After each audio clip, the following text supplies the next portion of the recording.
উপস্থিত আমার শ্রদ্ধা উলেমা ইকরাম এবং আমার প্রান্তীয় এলাকাবাসী, আসসালামু আলাইকুম ওয়া রাহমাতুল্লাহি ওয়া বারাকাতুহু। আজকে আমি আনন্দিত নয়, শুধু আমি গর্বিত যে একটা ঐতিহ্যবাহী প্রতিষ্ঠানের 111তম প্রতিষ্ঠা বার্ষিকীতে উপস্থিত হতে পেরেছি। আমি এই মাদ্রাসার কর্তৃপক্ষকে মোবারকবাদ জানাতে চাই,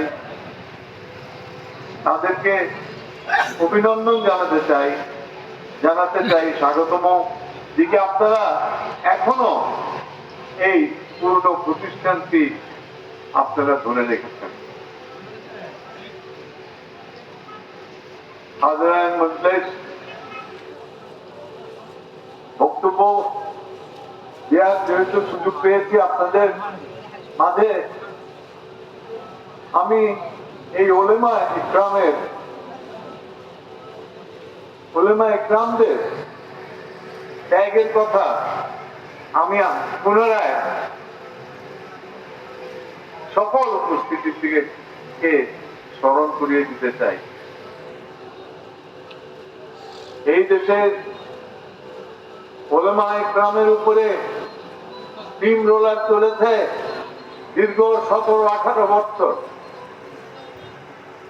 প্রতিবাদ করার কোন সুযোগ ছিল না, কারোর কাছে যে বিচারের আশ্রয় নেওয়ার কোন সুযোগ ছিল না। এই আলেম ওলেমার ত্যাগ এই দেশের মানুষ, আমার বিশ্বাস, সহজে ভুলতে পারবে না। পট পরিবর্তন হয়েছে 2024 অগস্ট মাসে, কিন্তু আলেমা ওলেমাদের যে ত্যাগ, সেটা অস্বীকার করার মতো কারো ক্ষমতা নেই। আমরা ভুলি নেই শাপলা চত্বরের ঘটনা, আমরা ভুলি নেই মোদী বিরোধী আন্দোলন, আমরা ভুলি নেই অগস্ট আন্দোলনে কতগুলো মাদ্রাসার ছাত্র জীবন দিয়েছে এবং জীবন বাজি রেখে রাজপথে ছিল। ভুলার কথা নয়। আমরা আজকে এই মুক্ত বাতাসে আপনাদের সম্মুখে বক্তব্য রাখতে পারছি, এর পিছনে আলেম ওলামাদের ত্যাগের কথা আমরা অবশ্যই আমাদের বলতে হবে। আমি একটি দল করি, আমি স্বপ্ন দেখি যে আমি ক্ষমতায় যাব, কিন্তু আমার আলেমা ওলামারা যারা আন্দোলন করেছে, আত্মহতি দিয়েছে, ত্যাগ স্বীকার করেছে, জেনে গিয়েছে, জুলুমের শিকার হয়েছে, তারা কিসের স্বপ্ন দেখেছে? তারা কি সরকারে যাওয়ার স্বপ্ন দেখেছে? তারা দেখতে চেয়েছে এই দেশে যেন একটা ধর্মভীরু মুসলমানদের রাষ্ট্র হয় এবং একটি ধর্মভীরু সরকার গঠিত হয়। এই তো তাদের স্বপ্ন। এর থেকে বেশি কিছু কি তাদের চাওয়া পাওয়া আছে? মোটেই নেই। আমি আজকে স্মরণ করতে চাই, আমি বিদেশে 6 বছর পালিয়েছিলাম। আমাকে দণ্ডিত করেছিল সরকার। আমি দেশ ত্যাগ করে 6 বছর পালিয়েছিলাম। টেলিভিশনের পর্দায় দেখতাম কিভাবে একজন আলেমকে হাত কড়া দিয়ে জেলে হাজির করত। মামুনুল হক সাহেবকে দেখেছি, আপনার রফিকুল ইসলাম মাদানিকে দেখেছি, ইসলামাবাদীকে, কত জনকে না দেখেছি টেলিভিশনের পর্দায় কিভাবে অত্যাচার করে তাদেরকে কোর্টে হাজির করত। এই কথাগুলো কি আমরা সহজে ভুলে যেতে পারি? অসম্ভব, হতে পারে না। তাদের আত্মত্যাগ আমরা ভুলতে পারি না। আজকে প্রতিষ্ঠা বার্ষিকীতে এসে আমি দৃঢ়তার সঙ্গে আপনাদেরকে বলে দিতে চাই, আমি আমার পরিবার আপনাদের ত্যাগের কথা কোনোদিন ভুলবে না। কোন অবস্থাতে আপনাদেরকে ত্যাগের কথা ভুলব না।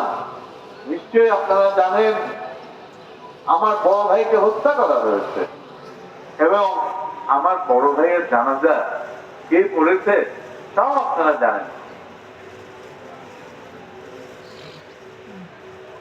তো আমরা যে আপনাদেরকে পদে পদে স্মরণ করি সেই ব্যাপারে আপনাদের মনে যেন কোনো সন্দেহ না থাকে। আজকে উপস্থিত হয়েছে, সৌভাগ্য আমার একটু ভুল বুঝাবুঝি তো হয়েছে, আমি আসতে একটু দেরি হয়েছে। ভুল বুঝাবুঝির কারণে মুরব্বিয়ান আমার প্রাণপ্রিয় ওলেমা ইকরামরা আমাকে ক্ষমা করবেন। আমি দেরি হলেও আপনাদের মাঝে এসেছি। সব কথার শেষ কথা হলো, আমরা সবাই আল্লাহ রব্বুল আলামিনের কাছে দোয়া চাবো যেন এই দেশে একটি সরকার প্রতিষ্ঠিত হয় যেখানে আমরা মুসলমানরা জোর গলায় কথা বলতে পারবো, সকলেই কথা বলতে পারবে। আমি যখন বলি মুসলমানরা, কারণ আমরা সংখ্যা হলাম 92 জন। তো 92 জনের কথা হইয়া রেখে আই 8 জনের কথা হইল না, এটা তো হতে পারে না। ঠিক, যাই হোক, আপনাদের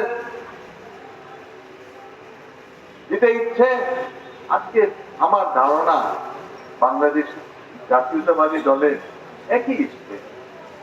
এই আলেম কে কি হবে শ্রদ্ধা আমার মা সমতুল্য নেত্রী বেগম খালেদা জিয়া করে, আপনারা হয়তো এখানে অনেকেই জানেন না। উনি সাংঘাতিক ভাবে